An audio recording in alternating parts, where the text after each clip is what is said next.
I died under the barrel of my husband's gun. After shooting me with a fatal shot, he rushed toward me, fell to his knees, and held my body lying in the pool of blood. He cried in a heartbreaking way.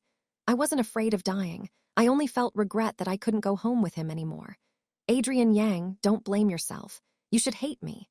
Carry that hate with you and enjoy the feeling of getting revenge for your great loss. 30 days before I died. What are you so happy about? I looked at Adrian, noticing how his lips had been curved up since he stepped into the house. The mole has started moving. It's time to pull the net, he said excitedly as he lifted me up to share his joy. I knew exactly what he meant. My husband, Adrian Yang, was the captain of the city's criminal investigation unit. He had investigated an assassin organization for 6 years. Before him, many officers had worked on it for more than 20 years. They either died on duty or transferred out. You must have had a big meeting today, right? The higher-ups had given him the mission to arrest the leader of the organization. That dark group had covered the whole country for more than 30 years. Was it finally going to fall? So, are you confident? I asked. Even if I'm not, I have to try. He had waited for this moment for years. His eyes were deep and firm. He knew well that an organization investigated for 30 years without clues wouldn't suddenly show a weakness. It was very possible that they were setting a trap. Adrian wanted to lie to himself just this once. This was the best chance he had ever had. If it worked, his long-held wish would come true. I knew he had convinced himself. He was ready to risk his life. I believe you will succeed, I said, holding his hand and looking into his eyes gently. My husband is the best police officer in the world. He thought I was comforting him, but I was. I truly believed he would succeed. When this mission is over, I'll take you to my hometown, he said. He always told me it was beautiful. If it doesn't succeed, it will succeed. I cut him off. I didn't let him speak any unlucky words. You will succeed, Adrian. I'm not comforting you. I mean it. On Valentine's Day that year, I was robbed. Help me catch him, I shouted while chasing the thief who stole my bag. It was a quiet alley with only a few people passing by. Adrian happened to be there. I called out to him and he immediately chased the thief. He moved quickly and with a few strong moves he caught him. The thief panicked, threw my bag at Adrian and used that moment to run away. Adrian tried to chase him again, but I rushed toward him too fast and crashed into him, twisting my ankle. Don't chase him anymore. It hurts. I can't walk. I held my ankle in pain, tears in my eyes. He helped me up and checked my injury. I really couldn't walk. He carried me on his back to the nearest hospital. You're not gentle at all. You should have held me in your arms, I complained softly on his back. I knew my voice sounded extra soft and shaky. Adrian's body froze for a moment, as if shocked. At the hospital, the doctor treated and wrapped my ankle. Adrian looked guilty, which I found funny. Maybe he felt ashamed for failing to fully catch a small thief. When he helped me walk, I leaned close to his ear and whispered, "You're really handsome. Should we become a Valentine's couple today?" His ears instantly turned red. The cold anger on his face disappeared, replaced by pure embarrassment. I leaned on him with a quiet smile. At that moment, he looked like the most innocent police officer in the world. 25 days before I died. Adrian Yang started becoming much busier. Some nights he didn't come home at all, and when he did, it was already past midnight. He knew I was sensitive and slept lightly, so whenever he returned, he never turned on the lights or made any noise. I knew he didn't want to disturb me. He always moved carefully, as if he were protecting something precious and fragile. But he still couldn't help it. He always tiptoed into the bedroom and kissed my cheek. I wanted to tell him, "I've been awake for a while." His beard was unshaven, and the smell of cigarettes on him was very strong. I hadn't smelled cigarettes on him for so long, at least not in the 4 years we had been married. I knew the pressure on him was too heavy, so I didn't dare open my eyes. I didn't want to face his tired, worn-out face, full of hidden tears, as if he was silently saying goodbye. He sat beside my bed for a long time, just quietly watching me, doing nothing. Only after a long while did he carefully leave the room. "I'm sorry, Adrian." I spoke to him in my heart when I heard his low, broken sobs outside. "Even at the very end, I'm still giving you trouble." In the next few days, Adrian didn't come home anymore. He said he was too busy but still tried to spare a few minutes to call me. He said he missed me. I missed him too, so I cooked and brought him meals every day. He wanted me to come inside, but I refused every time. Adrian, how could I enter a place like that? I couldn't. I could only hurry to see him for a brief moment when he came out to get the food. Our time together wasn't even 1 minute, yet he always used that second to give me a quick kiss on the lips. It was light like a dragonfly touching water, but to me, it felt like seeing flowers bloom in a desert, like finding a stream in dry land. Something that made me happy, hopeful, and at the same time helpless because it disappeared too fast.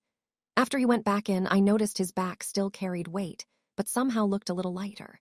Adrian loved me too much. Even the smallest moment from me could shake his heart so deeply. I loved him too, so much, so deeply, that it hurt to leave him. I stood outside the gate watching his figure fade away. The path ahead was bright like daytime, yet his shadow slowly disappeared into the weak lights at the end of the street. At some point, my face became wet with tears. The cold wind stung my cheeks. The security guard saw how reluctant I looked as Adrian walked away. He pointed at me and said to a young officer at the desk, "Someday you should find a wife as good as Officer Yang's. Look how she doesn't want to leave him even during overtime. Make sure to find someone who cares for you. That's how you'll be happy." The first part of what he said wasn't true, but the rest was, "Adrian, I really, really don't want to leave you, my policeman. Adrian Yang, marry me." When I said those words, my pupils trembled a little, and my eyes looked like they held thousands of stars. That was how Adrian described me later.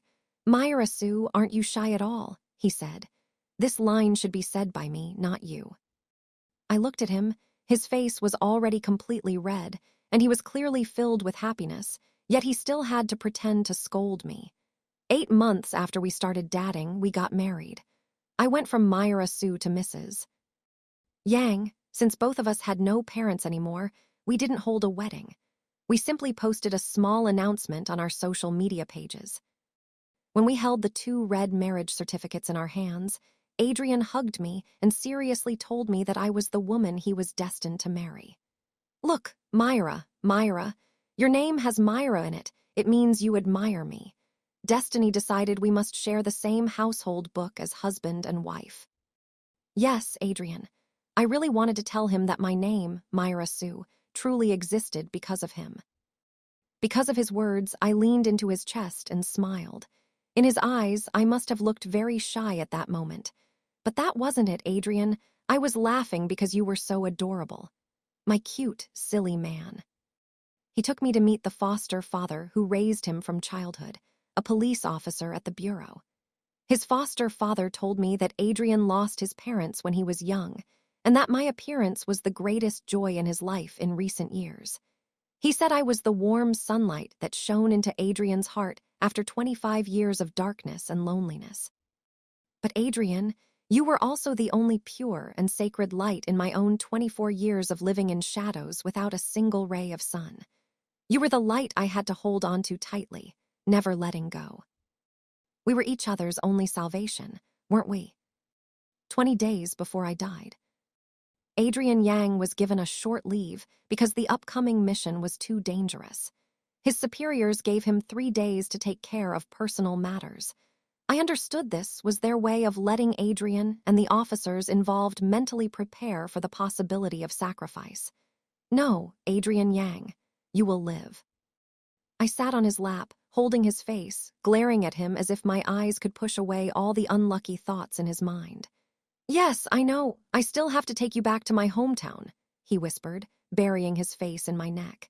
His warm breath brushed against my skin. During these days off, he wished one day could last 8.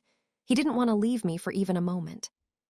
In the afternoon, he insisted on pushing me out the door, saying he was tired and wanted me to go buy some things for him.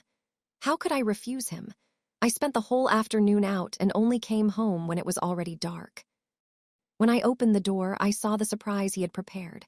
The house was filled with fresh flowers, and on the table was a full meal he had cooked himself. "I don't know how long this mission will take, so let's celebrate early." He pulled me to sit down with him. Right, our 4th wedding anniversary was coming soon, but we would never make it to that day together. I sat quietly while he talked excitedly about everything, random stories, little things, anything he could think of. But I didn't hear a word. He told me he bought enough flowers to give me every day for 2 months. It reminded me of how, after we got married, Adrian bought me flowers every single day. 1 small stem a day, 1 bouquet every 3 days. Almost 4 years, and he never missed a day, except when he truly couldn't come home. and after that he always made up for it. Too many days. I don't need that many anymore. I won't be here long enough. It's not a lot. I even told the shop owner to prepare more ahead of time. If I can't come back, I'll need him to help deliver them to you. You won't come back. I wanted to scold him. You will come back. I just won't be here to receive them, I answered silently. That night he held me without saying a word. In the large, quiet room, only our uneven breaths blended together. 3 months after our wedding, Adrian took me to visit his parents. Inside a small 1 square meter space was the resting place of 2 heroes. His father had also worked in the criminal police. When Adrian was 7, he was pushed off a building by Victor Jiang. Adrian told me both his parents were officers.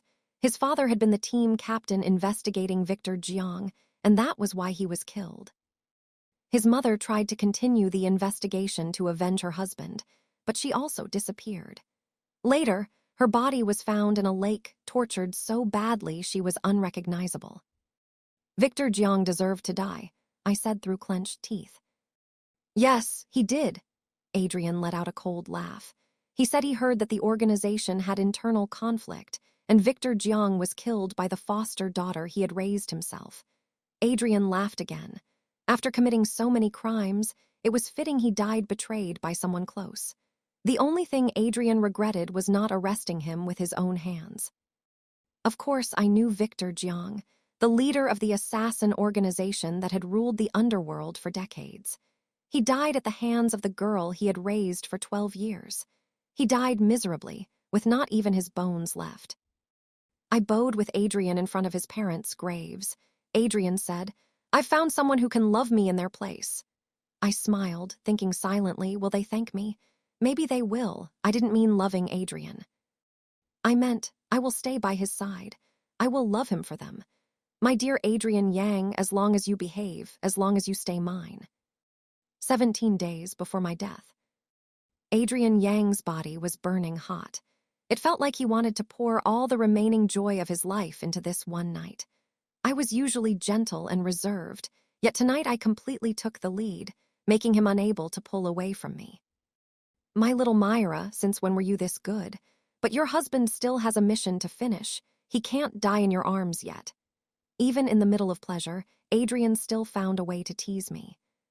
But Adrian, I must die in your hands. I just don't know if I'll be lucky enough to die in your arms. Early tomorrow morning, I have to leave. I can't take anything from home with me. I really don't want to be apart from you. After I leave, go stay with my foster mother. I'll feel better if you're with her.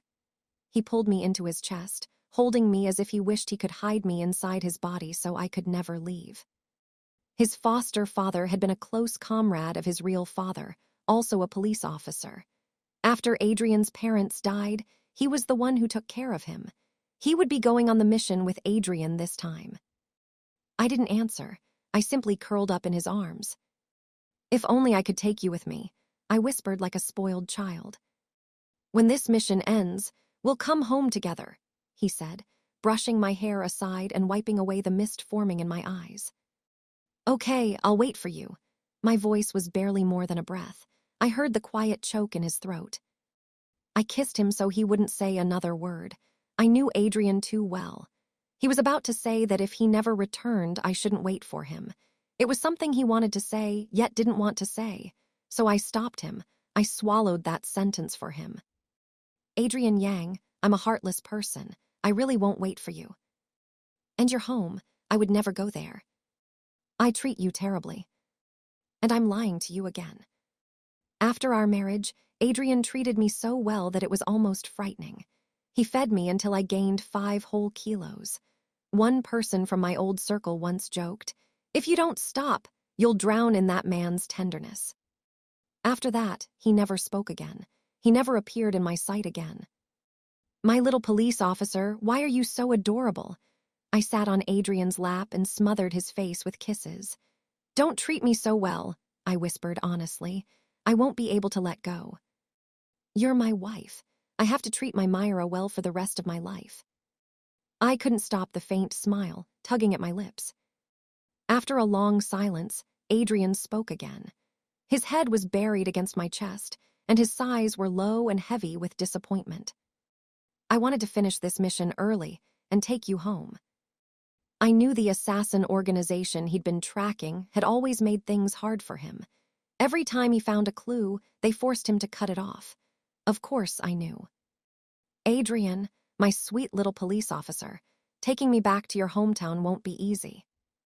But I smiled and said, "It's okay, I'll wait for you. I really want to see your hometown. You'll take me home, right?" Another lie. "Adrian, your hometown probably won't welcome the two of us together." "My Myra, wait for me. I'll definitely bring you home." 13 days before my death. I had completely lost contact with Adrian Yang. They must already be carrying out the mission. He'll be lucky, I told myself. Officer Yang will make it back. These past few days, I cleaned every corner of the house, trying to erase all traces of myself. It felt like I had never lived here at all. I placed the big surprise gift I prepared for Adrian into the box where he kept our important things. That gift meant the world to him. I sat on the soft cushion by the floor-to-ceiling window, watching the endless traffic outside, then at our warm home reflected in the glass. Tears soaked my face. I cursed it under my breath. "Myra Sue, you're useless." Half asleep, I seemed to see Adrian appear again. Our shadows overlapped on the sofa, leaning against each other while watching TV. He fed me fruit he'd prepared. In the kitchen, I remembered the times he almost blew up the house while learning to cook, then later preparing warm, delicious meals. He used to say, "My Myra's hands are for ruling the world. Leave the cooking to me." And he'd ask if he looked cool saying it. In the hallway, I remembered putting his coat on him or fixing his hair before he left for work. He always pulled me close and kissed me deeply, saying it was the mark of my love on him. Back in the bedroom, our double bed felt vast. I lay on Adrian's side, breathing in his scent greedily. My longing for him had reached its peak. I was just a tiny ant crawling in darkness, never meant to be touched by sunlight. Adrian was the best person in this world, and I had selfishly dragged him into hell with me. He was a flower on the highest mountain, meant to shine in his own world. I hoped my awakening could give something back to him. "Adrian, keep stepping boldly into the world. Walk forever on a path filled with flowers. Forget me, brush me away like a dark cloud once covering your sky." Before meeting Adrian, I had never loved anyone. To my employers, I was a killer who only cared about money. To my targets, I was death itself, hungry for their lives. My heart was made of iron. I could never handle even the smallest kindness. I approached Adrian only because I wanted him to protect me between the human world and hell. But this gentle husband, his sincerity, his wholehearted love, it shook me, made my hands tremble. "Myra, stay with me, I want to protect you." He held flowers, his face red but his eyes sincere. I laughed at him. "Adrian Yang, you silly man. Yet I really did need him to protect me." "Myra, go home early, okay? It's late, be careful on the road. Call me when you get home." Adrian Yang was on duty at the station. Since he knew I was outside, he reminded me gently again and again. I stared at the man covered in blood in front of me, the knife in my hand still dripping. "Adrian Yang, you're ridiculous. I'm a demon born in hell. Who would dare come for my life? You're worrying for nothing." "Myra, try this on. I walked past the store and felt this dress was made for you, so I bought it." I looked at him, and a small ripple rose in my heart. "Don't treat me like this, Adrian Yang. I'm afraid I'll truly fall in love with you." "Myra, I bought your favorite food." "Myra, hold me tight so you won't get wet in the rain. Never mind, let me hold you tighter." "Myra, when I'm not here, tell me anything that happens. I'll answer you right away." "Myra, why are you hurt again? It's okay, it won't hurt. Let me put medicine on you." "Myra, when this mission ends, I'll take you home." "Myra, let's open a shop someday. What shop, you decide." "Myra, I love you. I love you so much." Maybe it was in all those soft calls of Myra that I slowly lost myself, slowly forgot the original purpose behind approaching him. To everyone else, Adrian was a cold, quiet officer, so why did he act like a childish boy with so many things to tell me? From annoyance at the start, I had grown to enjoy it, even look forward to every word from him. "Adrian Yang, how many times must I say it? Don't treat me so well. I'll really fall in love with you. Adrian Yang, I love you. There were 8 days left before my death. I returned to my underground estate, a place filled with the smell of blood and deep darkness. Julian was temporarily in charge. When I came back, everyone still greeted me with fear and respect. Have you really thought this through? You're planning to give your whole self to Adrian Yang. Julian leaned against the table, smoking. He looked elegant and refined, with a high, straight nose, gold-rimmed glasses, and a dark red suit that made him seem almost noble. But his entire presence was cold enough to sink into someone's bones. Yes, I exhaled softly, staring blankly ahead. Julian let out a cold laugh, a little mocking. Remember who said you would drown in gentleness one day? What was your reaction back then? He answered for me. Oh, right, you cut out his tongue and tortured him to death. Yes, that guy. When he said it, your eyes turned red. You felt he was insulting you, challenging your power. That's right. Then I really owe him an apology. If I had known he was right, I should have kept him alive and treated him nicely. I've known you for 20 years, and I've never heard you say sorry. Arya, you've played the role of Myra Sue for so long you actually think you are her. I didn't answer. Arya, my true name, was something I hadn't heard in so long. For Adrian Yang, I created Myra Sue with my own hands.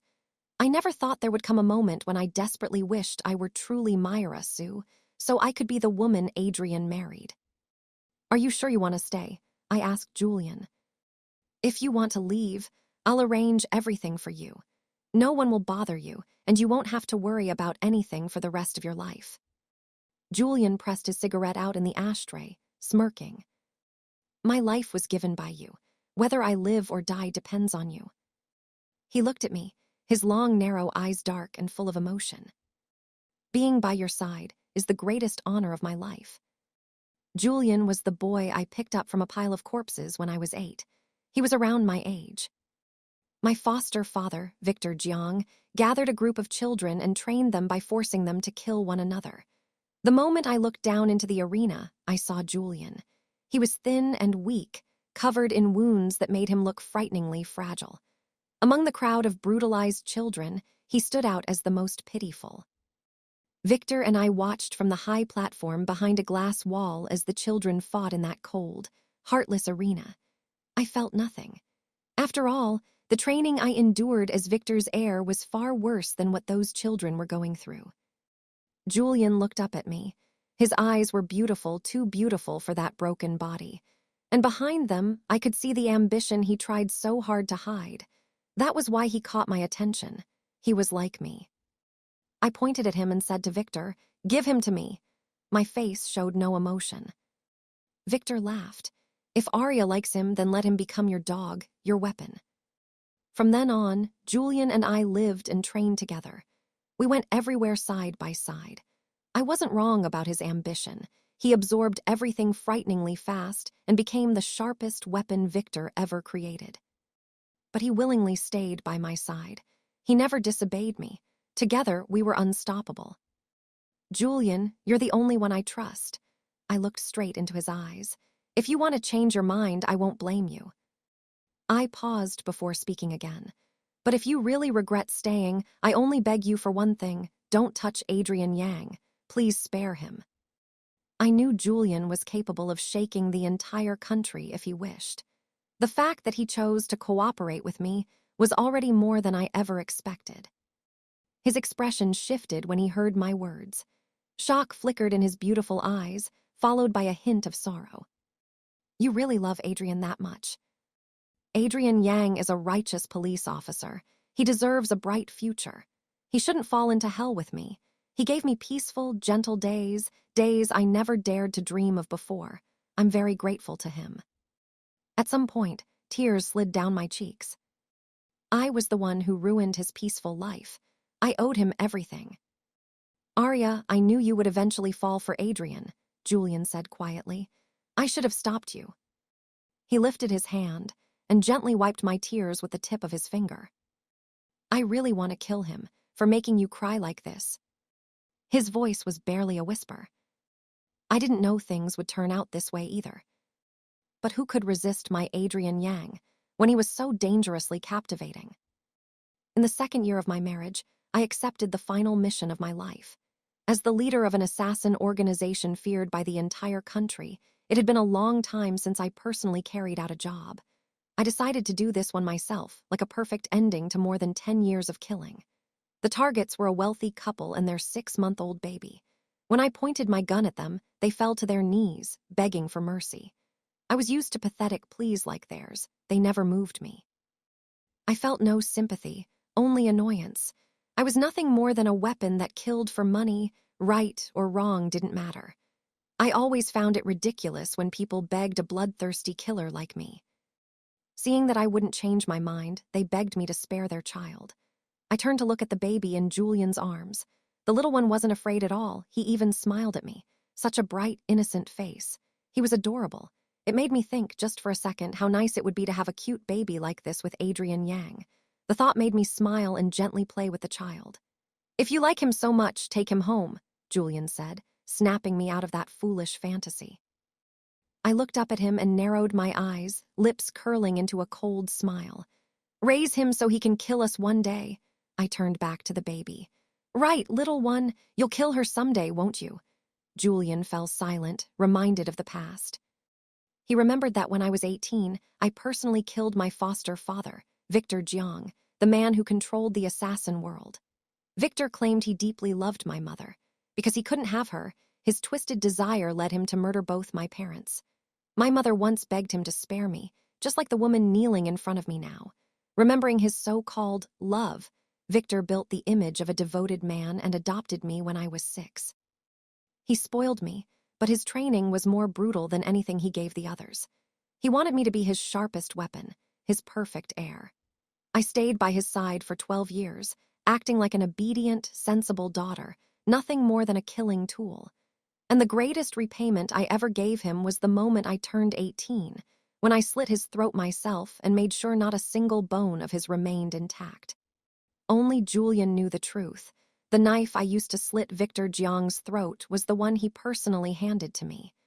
Later, I often wondered, Adrian Yang, does this count as me avenging you? Would that lessen even a little of the guilt I owe you? Thinking that, I closed my eyes and looked at the smiling baby in front of me. I pressed the gun to his tiny face, teased him a little, then suddenly fired a shot beside his ear. The baby instantly stopped smiling and burst into loud cries. I laughed, my laughter mingling with his crying, forming a chilling scene. Then my laughter abruptly stopped, my face turning cold and cruel. "Kill them all. Kill every single one." Julian let out a cold snort. Fireworks exploded outside, lighting up the night sky. I stood before the window, watching the brilliant colors cutting through the darkness. So bright. Julian handled everything cleanly, not leaving behind a single trace. "The fireworks are beautiful, aren't they?" he said softly. "The most beautiful bloom I've ever seen," I answered, "is when a bullet enters someone's skull and bursts open like a perfect flower." My voice held no emotion. Julian laughed lightly. "Arya, I never thought someone as ruthless as you would lay down your weapons for a man." I tilted my head at him, smiling mysteriously. "Julian, everything after this, I leave it all to you." I handed him the entire organization Victor Jiang had built. He asked, "Arya, is Adrian Yang really someone you can't let go of?" I smiled without answering. I wasn't sure myself, but I wanted to live peaceful days with him, even if I knew peace between us could never last. Light and dust were never meant to exist together. 5 days before my death, I heard that Adrian had captured a few of our people. They were nobodies, pawns Julian purposely allowed to be caught. Everything they confessed was exactly what we wanted Adrian to hear, that Julian and I, the 2 leaders of the organization, had turned against each other, full of conflict and ready to fall apart. Watching Julian brew tea, I almost laughed. I was too confident. Julian would never betray me. He was stubborn. Once he decided he was my dog, he would never leave my side. Each day, I waited for Adrian Yang to finally come. "Everything is ready," Julian said, handing me a cup of tea and sitting beside me. "Your Adrian has already planted 3 undercover agents here. Tell me, do these police officers think we're fools? Do they really believe we're that easy to deal with? If you hadn't made it easy for them, even 20 more years wouldn't be enough for them to uncover anything." He was right. The darkness covering this country for more than 30 years could never be exposed so easily. I had been planning for so long. Adrian Yang, go claim your first-class medal. I looked around the white room, the exact place where Victor Jiang had sat when he died. I'm a selfish person, I said quietly. I should have dragged you all down with me to pay for our sins, but this is what you wanted. We're covered in blood, Julian replied calmly. We've always been monsters, isn't that right? I only smiled and said nothing. Before I met Adrian Yang, I had never felt pity for anyone. Even Julian was nothing more than a subordinate, a slave who wasn't allowed to betray me. It was Adrian who made me realize something. Julian wasn't just a weapon. He was family. To my subordinates, I was a ruthless, cold-blooded monster with a heart made of steel. Anyone strong enough to work under me was just like me, someone who crawled out from piles of corpses, someone who wasn't allowed a shred of personal emotion. Their life or death depended solely on my whim. No one would ever believe a demon like me could fall for a police officer. Julian scoffed, his voice low and dangerous. I knew what he was like when he wasn't at my side, a wild beast hungry for blood, always wanting to tear Adrian apart like prey between his teeth. And yet, this cold, merciless man was willing to die with me without hesitation. 3 days before my death, Adrian Yang was captured by Julian. They covered his head with a black cloth, tied him up, and forced him to kneel before me. I had imagined our reunion would look exactly like this. Every injury on him was Julian's silent rage. My gaze turned dark and cold. I glared at Julian mercilessly. He tilted his head, tapping the chair lazily. A few hits won't kill him, he murmured, voice seductive yet dangerous, his sharp eyes filled with shadows. My presence radiated a cruelty that made everyone tremble. The subordinates didn't even dare to breathe, waiting to see how I planned to torture the police officer who opposed me. Even though I tried to control myself, a thin mist blurred my eyes. I quickly turned away. I couldn't let anyone see me like this. Everyone out, Julian ordered. He had seen right through me. In the room, only the 3 of us remained. My tears broke loose, running down my face uncontrollably. I crouched in front of Adrian, gently touching his face. His eyes were covered, so he didn't know it was me, yet I felt him stiffen slightly as I approached, mumbling, Myra, he won't recognize me, but he's too familiar with me. Maybe he can smell my scent. When my hand brushed his cheek, he suddenly turned his head away. I didn't dare stay long. The play wasn't at the reveal yet. I signaled for Julian to take Adrian away. I couldn't treat him too well. Someone would notice. Julian didn't dare harm Adrian too badly because he kept watching my reactions, but he still beat and scolded him whenever he could, always avoiding fatal wounds. He participated in every hit himself. It was obvious he wanted to carve his hatred for Adrian onto the man's body. I'm sorry, Adrian Yang. Hold on a little longer. It's almost over. His capture was part of our plan. He was an undercover agent pretending to be caught, waiting for the right chance to take me down. I pretended to lower my guard so his undercover agents inside could contact him. Honestly, without you helping behind the scenes, how could he have infiltrated this place so easily? He even brought a tracker and a communicator, Julian scoffed. Have they been police officers for too long?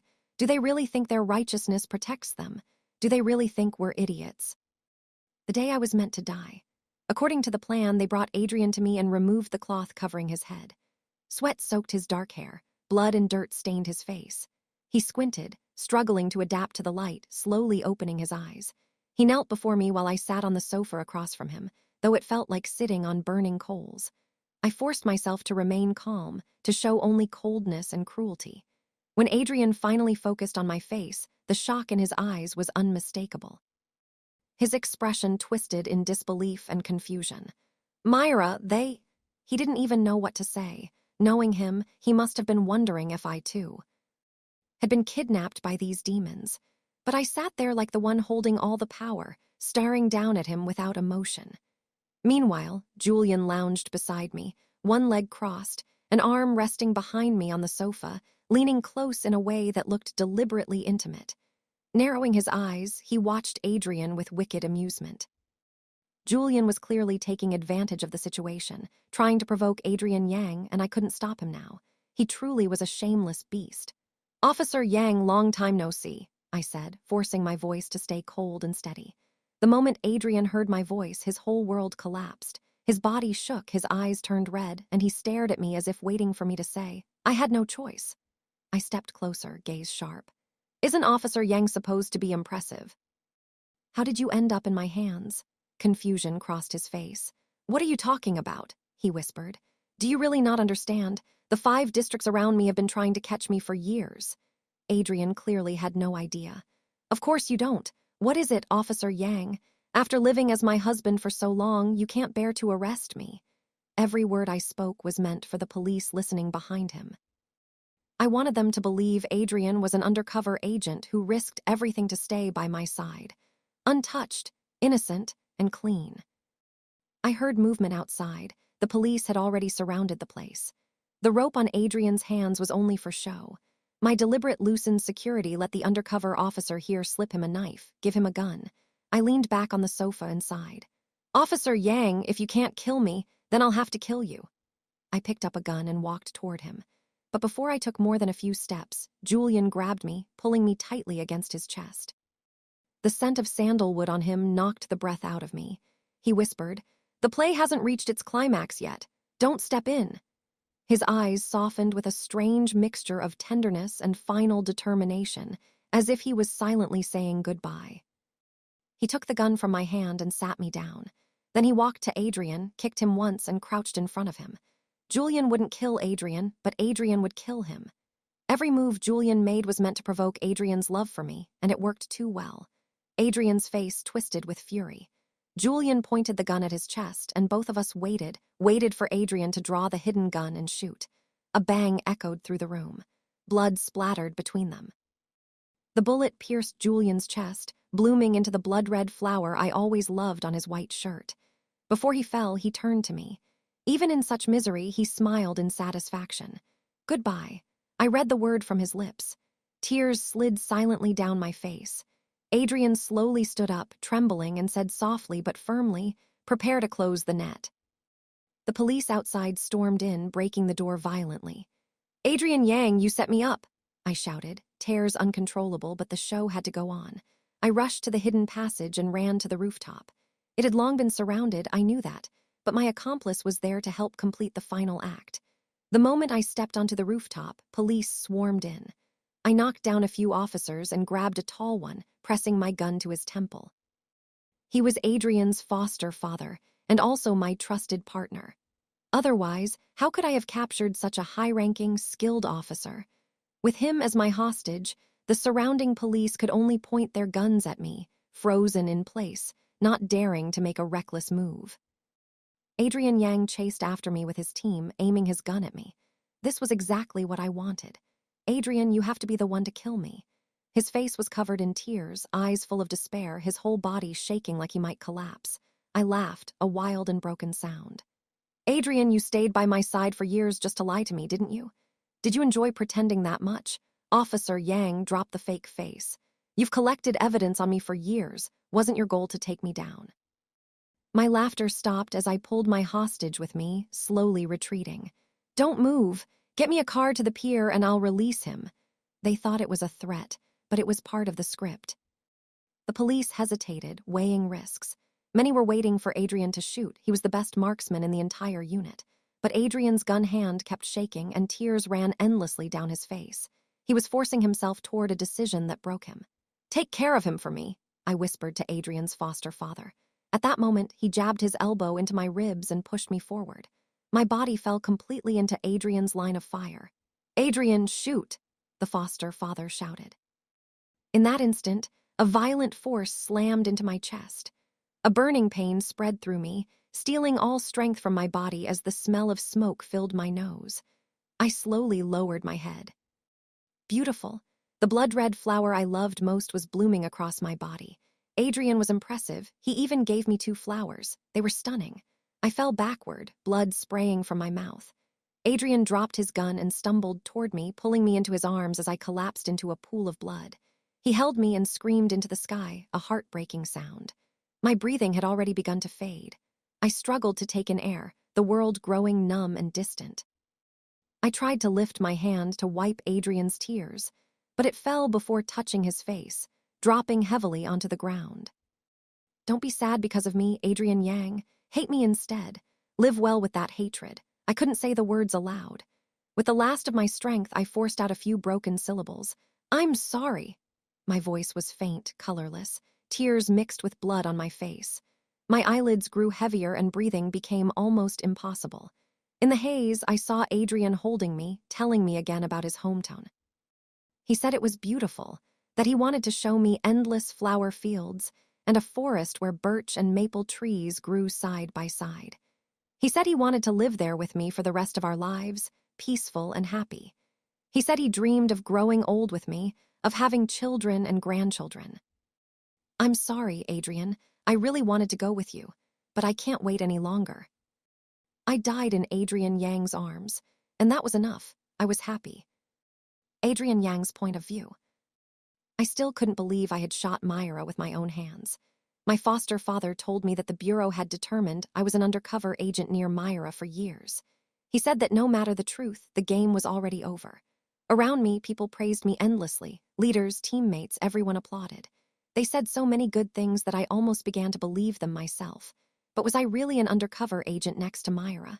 No, Myra was my wife. I loved her deeply. I had never known she was the head of that organization. How could my bright, radiant Myra be a bloodthirsty demon? I desperately wanted to know the truth, but my foster father tried to stop me. He explained that our first meeting and everything afterward were all part of Myra's plan. All the current events were arranged by her to let me retreat safely. If not, it would be a serious mistake for a detective to be misled by a criminal for so many years. He told me how Myra had sought his help, staging a play to protect me. When she told me her identity, I wanted to deal with her on the spot, my foster father said. But Adrian, if the real situation were revealed, your identity as a detective wouldn't survive. This is a serious mistake. It would go on your disciplinary record. He added, only you, Myra, and Julian are gone. If you don't insist, you'd be celebrated as a top detective. But how could I step over Myra's blood to enjoy a good life? The mixture of relief at solving the case, joy at victory, and the pain of losing my beloved all at once tore at me. I didn't know what to do next.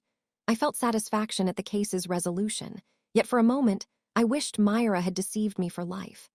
I returned home, but Myra had erased all traces of herself as if she had never existed. I ransacked our house, hoping to find even a small clue, or perhaps just venting my frustration. In a box, I found everything Myra had left behind, detailed information about her organization and a new phone with a single video. Her face appeared on the screen. She had been crying, trying to hide it, but I recognized her immediately. Adrian, are you living well? Myra smiled. As her voice reached me, tears poured down like rain. I didn't intend to leave anything, but I couldn't bear it. Have you seen what I left you? Deliver these and your mission will be complete. Don't pity me. I am a sinner beyond redemption.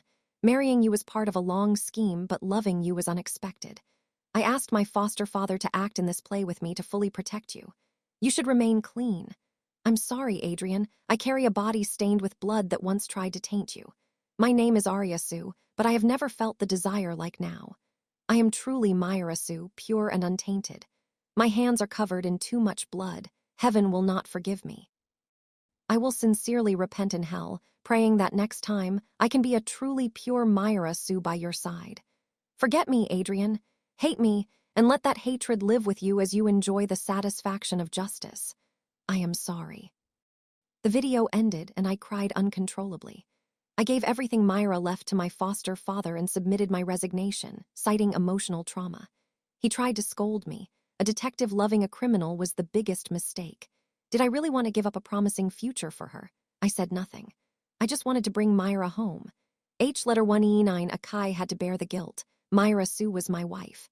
I couldn't claim her ashes as Arya's husband, so I took them as a friend. Arya Sue had no family, so they agreed. When I received Myra's ashes, the staff mentioned another man who arrived the same day, probably her colleague. His ashes would be dealt with later if unclaimed. I took Myra to her parents' grave, then returned to our homeland. I showed her the endless flower fields and the trees growing closely together, like a marriage of nature itself. A new row of small trees had grown nearby, as if born from the older ones. We hadn't lived to 100, hadn't had children yet, but I planned a shop for Myra and me.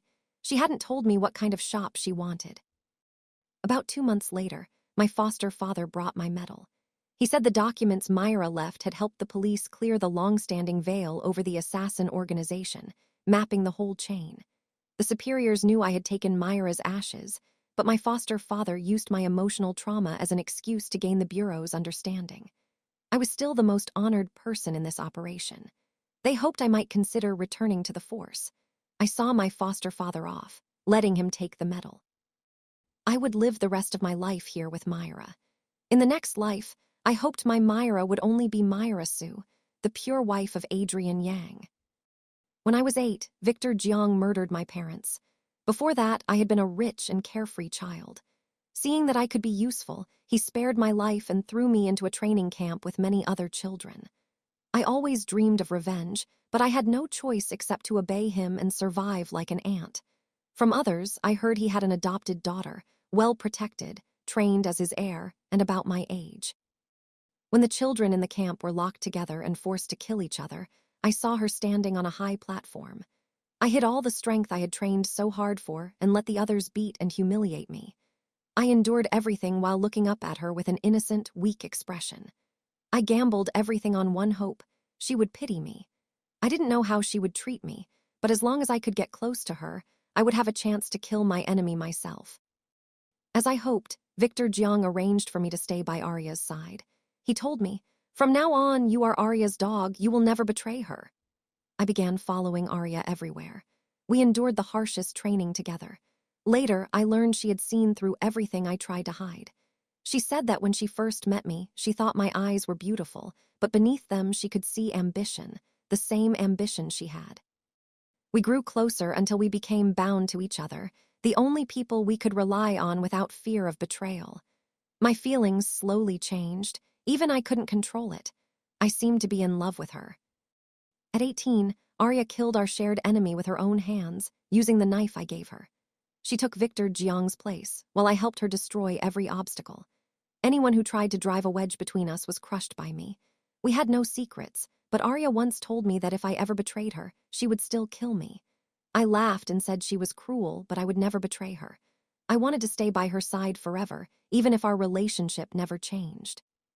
But when that young detective appeared, I realized Arya would one day leave me. He was talented and got close to exposing us many times. Arya's solution was to approach him and sabotage his investigations. Arya created a new identity, Myra Sue, to get close to him. It was so troublesome that I constantly planned to kill Adrian Yang myself. I watched Arya sink deeper into his world. I wanted to pull her back, yet I hesitated. Seeing her living in the sunlight so often made me secretly hope she could stay there forever. Eventually, Arya told me she had fallen in love with Adrian and wanted a peaceful life with him. My heart felt pierced by 1,000 arrows. I had expected her to waver, but never imagined she would truly love him. Still, to my surprise, I found myself capable of something almost noble. I chose to silently support her. I wanted to see her happy under the sun. I appeared less often and hoped she could stay pure as Myra Sue. When Arya came to me again after a long time, she no longer looked ruthless. She radiated life like someone living in sweetness. She told me the entire plan she and Adrian's foster father had arranged. She promised she would secure a safe future for me, knowing my skills were enough to shake the whole country. She begged me to spare Adrian in the future and said she trusted only me. I didn't hear most of what she said. All I remembered was, she trusted only me. I was happier than ever. If Arya was determined to die, how could I live alone? My life had always depended on her. If she died, I would gladly follow. But when I met Adrian Yang, I hated him, though I also admired him and envied him. When he fell into my hands, I wanted to kill him, but for Arya, I could only beat him a few times to vent. My happiest moment was when he knelt while I sat next to Arya, and I deliberately acted close to her, finally getting one victory over him. When the bullet pierced my chest, I felt no pain. I forced my body to turn toward Arya. In my final seconds, I wanted to see her a few more times. I saw her tears for me. At that moment, I had no regrets. I never had the chance to confess my love, but I was willing to walk with her into hell so she wouldn't be alone. I would go first, prepare the road for her, and arrange everything. I only hoped that in the next life, Arya and I could live under the light. Even if she still belonged to someone else, I only wished for her happiness, safety, and peace.